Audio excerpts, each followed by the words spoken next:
ప్రభు గారు, అంటే ఈ కంటైనర్ మ్యానుఫ్యాక్చరింగ్ సంబంధించి ఆమె ప్రధానంగా ప్రస్తావించారు. ఇప్పటివరకు మనం కంటైనర్స్కి చైనా పైన ఆధారపడుతున్నాము. ఇక నుంచి కంటైనర్స్ తయారీ ఇక స్వదేశీ తయారీదారులకు పూర్తి స్థాయిలో తోడ్పాటు అందించబోతున్నామని ఒక చేస్తారు. దానికి ఒక పథకం కూడా ఆమె ప్రకటించారు. 10,000 కోట్లతో ఒక కంటైనర్ తయారీ పథకం అని.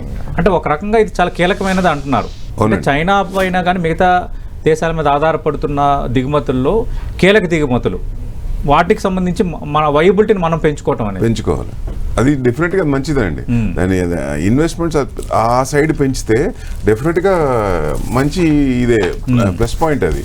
సో అది 10,000 crores అనేది కూడా ఇంకా తక్కువే. ఇంకా ఎక్కువ పర్సెంటేజ్ జీడిపి రేషియో చూసుకుంటే తక్కువ, ఇంకా కొంచెం పెంచితేనే మంచిది. సో డెఫినెట్గా అది పాజిటివ్ పాయింట్ కింద చూడొచ్చు. ఓకే, ఇంకా మిగతా రంగాలు అంటే మెడికల్, ఎడ్యుకేషన్ ఎడ్యుకేషన్ మీద కూడా కొంచెం ఇచ్చారు. టూరిజం మీద, వీటి మీద కూడా కొంచెం ఇది చేశారు. అంటే ఎక్స్పెక్ట్ చేసిన దానికంటే కొంచెం పర్వాలేదు. అంటే ఇవ్వరు అన్న చోటేమో కొంచెం ఇచ్చారు, ఇవ్వాల్సిన చోటేమో కొంచెం ఇవ్వలేదు. అది మెయిన్ కారణం. రైట్.